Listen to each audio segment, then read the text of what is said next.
There's a city right here in the good old US of A that is creating more homes per capita than San Diego, Los Angeles, San Francisco, and Oakland combined, adding miles of protected bike lanes, permanently pedestrianizing its downtown, and expanding its metro rail network right now. That's enough clues. You all know what it is right now, so shout it out with me. Jersey City, New Jersey! Wait, what?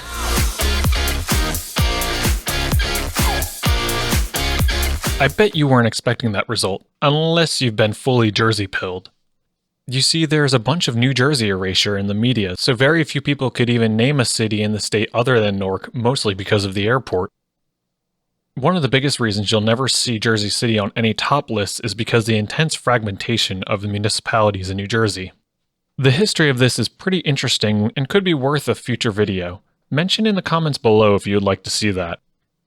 Now, New Jersey's second largest city was hit with the same issues of many American cities in the middle of the 20th century. Manufacturing businesses such as Emerson Radio, Colgate soaps and toothpastes, and Dixon Ticonderoga pencils shuttered manufacturing in the city. Containerization of freight made many of the city's freight rail terminals obsolete. Lastly, passenger rail service was killed off by the post-war movement to commuting from the suburbs, among many other factors. I say this because Jersey City is facing the same uphill slog that most deindustrialized cities were in the US, so there is no excuse for them.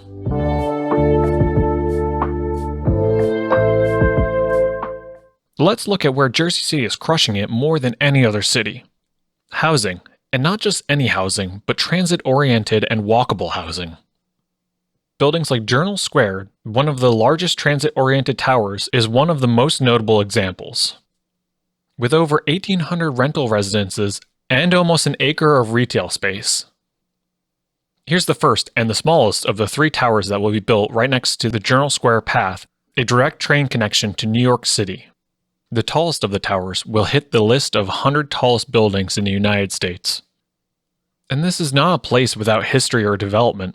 Journal Square will be directly adjacent to the Newkirk House, the oldest building in the county dating back to 1690. From large building developments to neighborhood developments, there are two new urbanist communities being developed. New urbanism is a planning and development approach based on walkable streets with housing and shopping in close proximity and access to public spaces. The first of these developments, Canal Crossing, which is on a site of a former industrial plant, which is undergoing remediation currently. When it is complete, it will have 7,000 homes. The notable thing about this project proposal is that they're not doing what many other cities are allowing, which is something like a cul-de-sac in the middle of their city. They are reconnecting the grid. Additionally, this project is said to be on the forefront of stormwater mitigation, which will be important in the years to come. The second project, named Bayfront, seems to be making more progress. As you can see here, they are already grading the site and putting in expanded sewer main service for the new development. The renders on this one are quite exciting and show proper pedestrian-oriented streetscapes along the water, and I'm a bit of a sucker when it involves water access and nesting grounds for seabirds. The project, when finished, will have 8,000 residential units and about 23 acres of commercial and retail space. It will be a little, dense, walkable town in its own right, but even more notably, it will be connected to the rest of Jersey City via an extension of the Hudson-Bergen light rail. A brand new transit-oriented development built right around a new station, making it the first of its kind in New Jersey. And on top of that, 35% of all units will be affordable housing, rented at below market rate. But it's not just the big flashy projects. There are thousands of units currently proposed or in the process of being built, with an average of 1/4 of a parking spot per home. The city has been inching towards zero parking spaces for a few decades now, from the proto-new urbanist developments like the early 1990s Port Liberty, which even with its connections to transit had close to 2 parking spots per home, to the proposed buildings of today like the one on Pavonia Ave, with 376 housing units and 0 parking spots. Notably, in a neighborhood with a car-friendly city council representative. How does this compare to places known for building new housing like Austin, Miami, or Dallas? where articles like this one from the New York Times stating how everyone is moving there because of housing availability, new constructions, and various other livability concerns. Jersey City compares well in the last decade, keeping pace with Miami and Dallas for homes built per capita, and a little behind Austin, which is commendable considering the geographic advantage Austin has for being about 12 times larger and having undeveloped greenfield land to build on. And with all this building, Jersey City is still approving buildings with mostly sub 1 parking spot per unit, roughly around the same amount as NYC in this graph, while the majority of new construction in Austin, Miami, and Dallas are averaging 1 to 2 parking spots per unit. I'd like to shout out 3_ on Twitter for their work in informing people, like myself, on how development in Jersey City has changed throughout the years, and if you want some car-free hopium, go check out jerseydigs.com.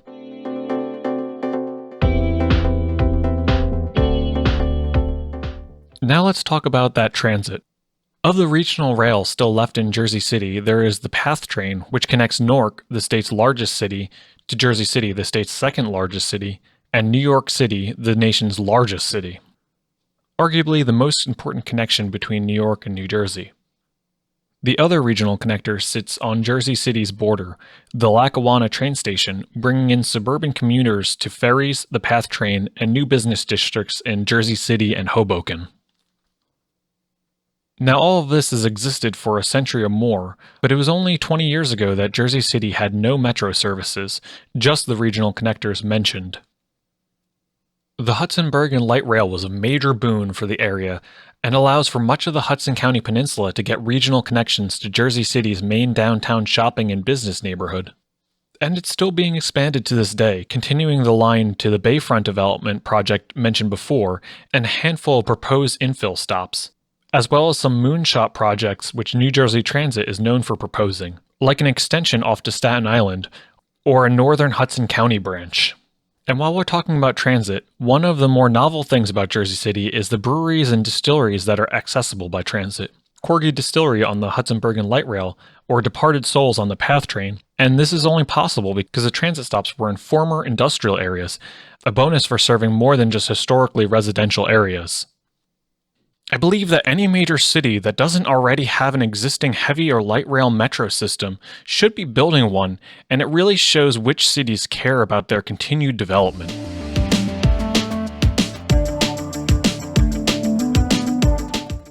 As of filming this video, there's a project in the works to convert the main blocks of the downtown into a permanent pedestrian plaza. Here you can see the old temporary plaza with the new bollards. The new plaza has a unique paver style, and in my opinion is quite attractive. And with no curb, people are encouraged to walk back and forth between shops, creating more business and allowing outdoor events and dining. Beyond the pedestrian plaza, there has been a large expansion of the protected bike networks that are nice enough where you can see many non-bike couriers riding. While not comprehensive, they are extensive enough in the downtown area to get you around the places needed. No major city is complete without a keystone park.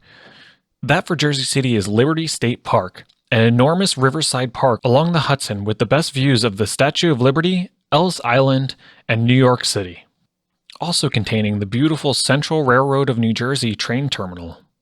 It is thanks to environmental activists who saw the once-in-a-lifetime opportunity to save a prime piece of waterfront and keep it in the commons for all of us to use and cherish deeply into the future.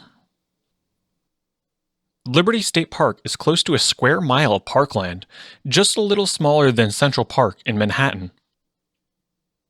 I believe that any world-class city is well served by having a large park for people to escape away and to be in nature. Jersey City has also been successful in attracting new businesses, like Goldman Sachs, who built the ginormous 30 Hudson Street building which opened in 2004. The shuttering of PSE&G's Hudson Gen coal power plant in 2017, which was way overdue, opened up a 241-acre site for redevelopment for industrial uses, keeping diversity in the economic development of the city.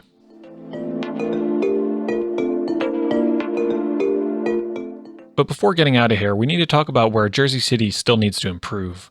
The scars of the past still exist in many places, where there are large swaths of surface parking near the transit centers. These are a result of car-oriented park-and-ride transit planning of the 90s and is getting fixed slowly. Protected bike lanes are being added at a much slower pace than in past years, and made almost no progress in 2021, which some say is the result of the city council elections appeasing car-friendly ward presidents. And the bike networks have some pretty major gaps between protected paths. There's also the Urban Scar, which is the Liberty National Golf Club, which is a private golf course which is constantly looking to take over parts of Liberty State Park to expand its golf course. Lastly, there is no easy way to get from Jersey City to Newark by foot or bike, even though they're only 2 miles apart and there are plenty of bridges that could have included walking or cycling paths.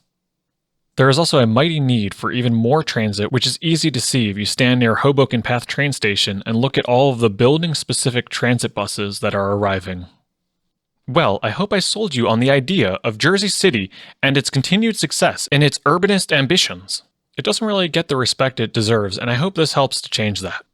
I'd like to give a shout out to Alan Fisher, the armchair urbanist, for recommending I make this video. And if you like this video, please subscribe and check out my other videos linked here. I also have a Ko-fi page where you can contribute to me making content. Goodbye, for now.